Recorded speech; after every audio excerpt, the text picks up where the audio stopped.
ReZero is one of those anime that constantly gets NTR'd in the corner while everyone talks about Mushoku Tensei, the greatest isekai of all time. But after finishing the series, I am proud to announce that ReZero is an anime that appeals to all of your edgy weeb energy in the best way possible. You see, there's two types of anime fans, a dark and a light. You go from a cheery isekai jiggle physics loving Samaritan by day to an edgy, senin indulgent fanatic by night. And no anime represents this divide better than ReZero. And Jesus Christ, nobody warned me at all about how genuinely scary ReZero is gonna get. Genuinely, bro. Hisoka, Ram, the minions, Eggnog, they all go on these creepy ass rants all the time, and you're like, these guys are delusional. Like, what's going on? I need some help here. Like, what is happening? And then you realize what's going on. Rabbits are not what you thought. Garfield has sister issues. Rem is... Wait, who is Rem? So we're gonna dig into how ReZero is creating one of the most tense and fascinating atmospheres you'll find in any anime, and why you have to be an absolute delusional maniac to write in some of these scenes. But don't worry, this won't be an AI recap where I go. Episode 10. Subaru goes to the village, defeats the enemy, and gets no bitches. I wanted to talk about how ReZero is not just one of the best isekai I've watched, but one of the best anime with the most unique style in the medium by mixing everything we love about anime into a blender, putting in action, animation, controversial art styles, blue hair girl, no backstory protagonist, and then at the very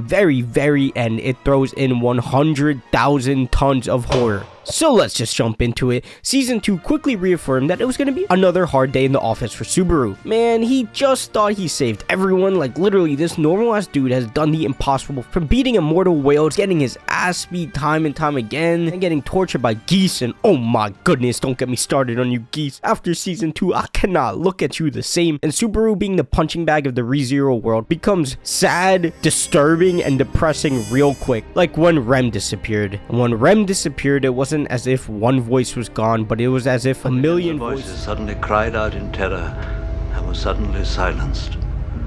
I fear something terrible has happened. Subaru and the rest of the fandom rushing for the knife, they're spiraling out of control and losing their shit, and the series immediately showed us how accurate their representations of anxiety and desperation were gonna be. This set the tone immediately, and when you think about how other anime treat their main characters, they put on this pedestal, they want them to be good and well written. With Subaru, he just goes through pain time and time again until you're questioning if Subaru is just here to be brought down to make the rest of us feel better about ourselves, because besides Gege, who could hate their MC so much? So I did some investigative journalism into this to figure out who the author is. I was lying. I'm only doing this for a cool segue in the video. I hope you like it. Tappei Nagasaki. I completely butchered that. He came up with the idea of ReZero while at a bar with friends talking about different isekai, as we all do if we had friends. But essentially, he was like, all other isekai have their dark-haired protagonists that go and they get all the girls and they do everything they want. So what if we take a dark-haired protagonist and make him suffer? And you can tell his mindset going into this sounded like, yes, pain, death, loss.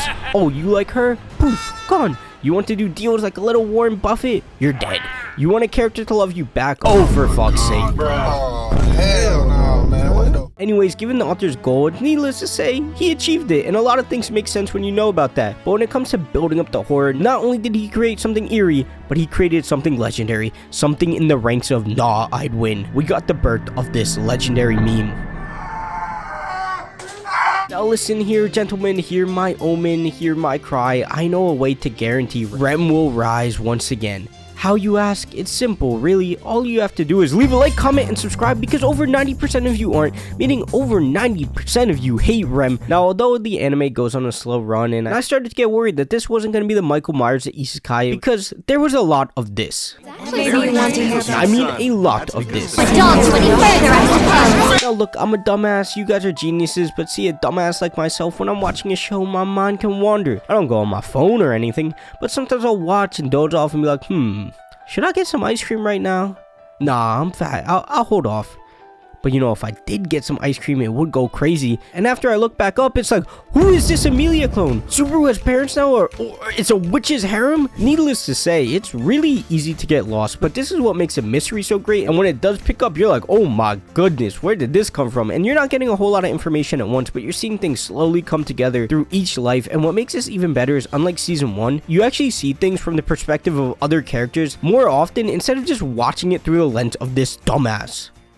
I'm sorry, I don't know why I said that with such tenacity. But as the clues piled up, it really did feel genuinely impossible for Subaru to figure this out, because there seemed to be so much going on, and the little details is what led to this tension being built up. From barely getting to the mansion in time just to be killed, to having creepy conversations with Hisoka, to the knowledge of his real power, it comes clear that things are not as simple as they seem, but I wouldn't really describe these as horror elements. They mainly just set up the plot. But what does make you shudder in your boots, you get a chill down your spine, and maybe you have to sleep with the lights on, is when all the other stuff starts rolling in. And understanding full well the witches are meant to be feared. We have Subaru freaking out every other scene as if he just read that for the first time. Garfield no longer feels like a happy Inosuke, but becomes a predator hunting Subaru down. We even see a character snap at Emilia in a way that she doesn't even seem like herself, but literally a person possessed. But while those moments build up tension, we're going to talk about the scenes that are the absolute peak of the horror side of ReZero, and the ones that were the most impactful to me. The first scene I'm going to go over is where I talk about some people's favorite waifu. Now listen, behave, don't get too emotional over it, but Eggnog is insane, and her speech during the witches party genuinely makes you feel uncomfortable. It was really the moment her character clicked for me, where I was so disturbed, both from a spectacular voice acting performance, but also just to the pans of the other characters and some of the choices they made when crafting the scene, really made you understand her delusions and left fans sitting there like,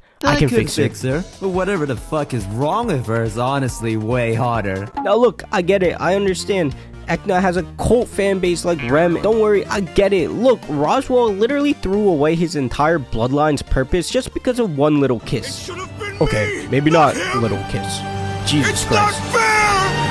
While Echidna is a complete nutcase, she is easily one of the best characters because she is just a menace. Like, the author put her in this series to emulate himself. Like, he must actually just hate Subaru and Emilia, and he decided to write himself in so he can mentally abuse them. Now look, I don't think out of 7 billion people on the planet, anyone would have been able to write a speech for Echidna like that, unless you got issues like him. No disrespect. But Subaru really was just like all of us sitting there like, she is tripping right now. So let Echidna be a lesson to all that it's not on the outside that matters, but the inside. What's next is arguably the sickest and creepiest scene of season 2, when Subaru is running through his past lives and seeing what he left behind. Seeing the pain, the suffering, the confusion, it really hits you at this moment that Subaru has died a lot. And it also does make you think how goofy some of the interactions must have been. Like, think, if there's another reality where Subaru just permanently fucked them all over when he killed himself after seeing Rem, like, think about this. They don't know who Rem is, and Subaru just stuck a knife in himself. Like, they must have been sitting there like, what did we do? Who is this? Who is this Rem Ram? Like, what is going on? But besides the fact that it was really cool, you can tell that the stress is starting to catch up to him, because this conflict is not just complicated, but it feels impossible, and there's a weight to it. There's just seemingly no way for him to overcome all these obstacles. But instead of feeling just sad and down for Subaru, you actually see him losing it and deteriorating, as if he's being like suffocated by everything going on in his life. And every time he solves one clue, it seems as though 5 more appear, and the mental impact and mental effect things have on characters is something ReZero executes at a high level throughout the entire series, and this moment was a perfect example of that. The last major storyline I wanted to point to was everything that went down with Geese, because goddamn Jesus Christ, like, I did not know his backstory was gonna have hands like that. This was kind of like a One Piece character backstory where you're like, hold up, Senor Pink, I did not know you were gonna be cold like that. But you know, I was not always this kind to Geese. Once upon a time, when I made my reaction to season 1, I said,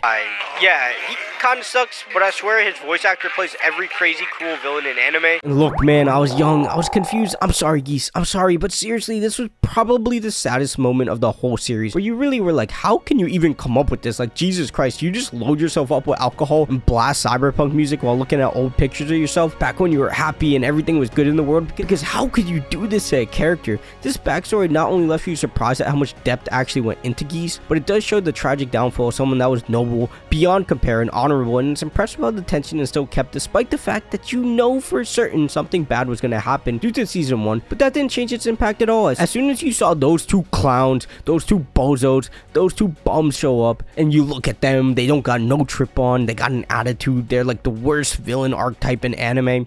You have Geese, he's dripped out, he's a fan favorite, he's a good dude, and you just know when they pull up, it's like, oh shit, man, this is how it happens, isn't it? They're gonna do something to our boy, they're gonna do something, it's gonna be all on them. And that's exactly what happened. Between the fighting sequence and Emilia running away, everything felt genuinely scary, like you were watching a serial killer chase in a movie. When Geese finally shows up against an opponent you knew he had no chance of beating, and then that moment happens and it's just like, dog, all this pain on one character, on Geese of all characters, and it led him into a speech about what is true love, connecting to his speech in season 1 to Subaru when he was torturing him. All of this accumulated into it being my favorite scene in the whole show as of right now, in a series of moments that felt like they all mattered, with characters that also felt like they mattered. Now from there on, it's pretty up for the gang. They go on their Uzma Kappa shit, and they get the king of king, the dog of dogs, the sigma of all sigmas to save them in Auto.